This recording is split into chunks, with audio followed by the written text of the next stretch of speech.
It might not look like much, but I can't begin to tell you how many hours I've spent colouring in this week.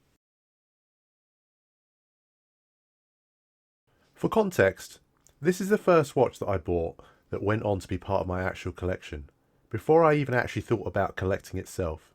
Before this point, I wore an iWatch every day that was often just completely flat because I forgot to charge it. Initially, I wanted a far more modern Seamaster, but in my mind I just couldn't justify the idea of spending thousands on a watch. Prior to getting into watch collecting, I would say that I live a fairly minimalist life in terms of spending. A PC, a laptop, a camera, a phone, a car to get to work with would be the only real expensive items that I'd ever have to purchase. From a young age, my father instilled in me the idea that I should only ever spend what I can afford.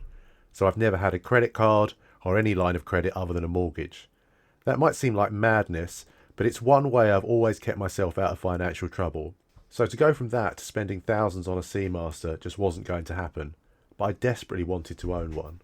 Naturally, I turned my eye to the second-hand market. The number of second-hand Seamasters available from Japan in particular beggars belief. But buying second-hand, potentially paying import tax and expensive shipping fees for a watch that's 10 to 15 years old and you're only gauging its quality from photos was enough to put me off. So I went back to my default position of scouring UK eBay. At this point, I didn't know a great deal about watches. In my mind, my father always wore his dad's watch to work, and I wanted to buy something that one day I could potentially pass down to my daughter, but that I could wear every day. At some point, I am hoping to put together a video on some of my grandparents' watches. The one I mentioned is a Vertex, which I don't have at the moment to film, but it's one of those watch brands that died off and has been reborn again relatively recently. With the idea of eventually passing this watch on in mind, I started to look at smaller vintage models that would be unisex enough that one day my daughter might actually consider wearing it. Not knowing a great deal about watch dimensions at the time, I went for a 34mm model. Bearing in mind up until this point I'd be wearing an Apple Watch or larger fashion watches, the size difference was a bit of a shock to the system. Now I actually think 34 to 36mm is a very tasteful size for a dress watch, but back then it looked to me very much like a child's toy. The rest of the dimensions are similarly small. This is definitely a watch you could comfortably wear under the cuff of a shirt. When I made the purchase, I didn't realise that in reality, what I'd done is open Pandora's box and get myself addicted to horology. Before we talk more about the watch itself, I'd like to start talking about why it had to be an Omega. Or Omega. Most people outside of the watch world would probably have looked for a Rolex, not having much working knowledge of other brands. The answer here is actually really stupid. My name begins with an O. Since being a kid, I'm always attracted to words and brands that begin with an O. There isn't really a better reason than that. When it comes to why it had to be a Seamaster in particular, it's an icon, and there are so many Seamasters over so many years, at this point there really is something for everyone in the range. Not only that, but if I couldn't afford a modern Seamaster, I definitely couldn't afford a Speedmaster. The name Seamaster itself also evokes something in me. In my adolescence, I had genuine ambitions to become a marine biologist. To this day, aquariums and whale watching trips have an unbelievably calming effect on me. But it's a dream that I gave up on a long time ago when I found out just how badly seasick I get on a small boat. One reason I'm actually making this video is quite simply that I'd like to know more about the watch I've actually purchased here. And I know there'll be people who see this video that are way more clued up than I am. The truth about buying a vintage watch like this is, it comes with some inherent risks. First of all, is the watch genuine? It wasn't expensive enough to be part of eBay's authenticity guarantee. Essentially, watches over a certain price threshold don't get delivered straight to you. They go to an independent authenticator first. So is the listing accurate? We're talking about something from the 1960s, and it's not as easy to find relevant information as it is with a modern product. The watch was advertised as a 1961 model that had been recently serviced. Now it didn't come with a box, didn't come with papers, and beyond keeping fairly accurate time for a watch of its age, there's also no evidence of a service. So when making a purchase like this, it is worth taking your time to conduct research into similar products. Sure enough, a Google search of 1961 Seamasters throws up many similar looking watches, and it shows all the hallmarks of being a genuinely old item. But that doesn't make it legitimate. I guess you just have to trust the seller and take a chance when you're shopping in this kind of price bracket. I can't say I'd be happy if the replies in the comments tell me it's not a genuine watch, but that's also certainly one way of trying to find out. One thing that I can say for sure is that the strap is not original, nor the buckle or the clasp. The one it arrived on was advertised as giraffe leather.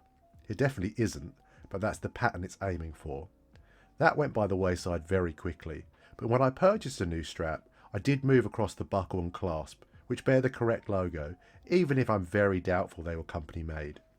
Another consideration I took quite seriously when shopping through the vintage market was avoiding anything with loom, particularly anything with a T printed on the dial.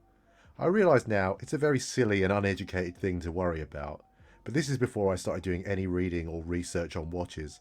And like most people, I hear the word radioactive and I just wanted nothing to do with it.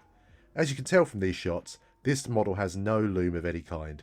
Absolutely fine for a dress watch in my opinion. When sellers describe a champagne dial, they're often referring to the mottled effect on particularly gold dials that can be quite appealing. I don't know if there's a silver dial equivalent term, but this is definitely showing some signs of going that way. The handset is also showing serious signs of wear and tear, particularly the second hand, and there is some minor damage on the inside of the crystal, which I'm assuming must have happened during a service of some kind. The movement inside really is a thing of beauty. It's a real shame in my mind not to be able to see it apart from when a service is required. To my eye, it's aged in a particularly pleasing way. It might have a few bumps and dents, but it still keeps fantastic time. While of course it wouldn't be period correct, I'd love an exhibition case back to see it more often. I've been considering purchasing a Nomos for the finishing on their movements, so it's really pleasing to me to own something like this, which is a fraction of the cost, but no less impressive in my opinion. In my last video, I mentioned the idea of measuring wrist time as a way of calculating how much I actually like a watch. I think I take a slight exception with a vintage piece like this. I feel more of a responsibility to this watch. Various owners have kept it going for over the last 60 years, and I don't want to be the one to break it. I know there'll be some people in the comments who wouldn't dream of putting their watches on the surfaces that I do in my videos though. So I guess even on that spectrum, I am willing to take risks with it. On that note, I guess my response to those kind of comments is that I value trying to get interesting cinematography higher than most. I'm definitely more careful with this watch though. It isn't much good thinking of something as an heirloom you might hand down if you then destroy it. For that reason, and also if I'm honest the sizing, it doesn't get much wear at all. Having said that, I do also own a vintage Rolex Datejust, which sees even less wear, but is basically my pride and joy when it comes to watch collecting. I actually get nervous about putting it on at all for fear of damaging it, so it only ever comes out on special occasions. If that ever does feature on my channel, beyond these few shots, then you might see a considerable amount more care when it gets put down for filming. It wasn't insane money in the realms of watch collecting, but for me it was beyond the upper limit of what I should be spending, and something I had to save for over a year for. That and the Seamaster are both definitely in the heirloom category for me, so I think about them differently when it comes to wear time. I'm a big fan of tier lists, especially when it comes to watches and watch brands, and you only have to look at the view counts of those kind of videos to see that I'm not alone in that. While I'm establishing wear time as a metric for how much I like a watch, I do also have a box system at home.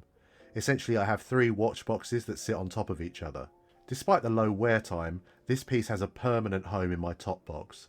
It's not a purchase I regret at all, just one that I want to try and protect for the future. In part that comes down to the obvious. Most of my other watches, if I broke them, I could replace them if my finances would allow for it. While perhaps not impossible, replacing this exact watch would definitely be a lot more of a challenge. It also marks the start of my watch collecting journey, so even if I could replace it, the sentiment would be gone. In terms of the future of this channel, I have a lot more watches to go in my personal collection, but I'm really enjoying making videos, and I'm learning a lot from the comments I'm getting back from you. The reality is though, my collection is far from infinite, and if I want to keep making videos, at some point I'm going to have to buy more watches to review. I'm sure my wife will hate hearing that. We're not really close to that yet. I'm sure you can pick that up from the number of other watches and video ideas I'm referencing in this discussion alone. The reality is though, my finances are not in a position where I can just buy 3 or 4 watches a month just to be able to make videos. So I just wanted to give some advance warning that when I do exhaust my current collection, there will be a shift to talking about watches that I might then go on to sell after reviewing. I just want to be transparent about that now, And when we get to that point, I'll also make sure that in those videos I'm completely clear as to whether or not a watch is a keeper in my collection or making its way to eBay. As I say, we're a long way off reaching that point, but I thought I'd put it out there so it doesn't come as a surprise to anyone. On that note, I've done a fair bit of advanced filming on a couple of recent overseas trips, but I made a recent purchase that has really exceeded my expectations and I think deserves to jump up in priority in my mind in terms of video making, so expect to see that soon. As usual, thank you to everyone for watching. If you're interested in more, please feel free to like and subscribe.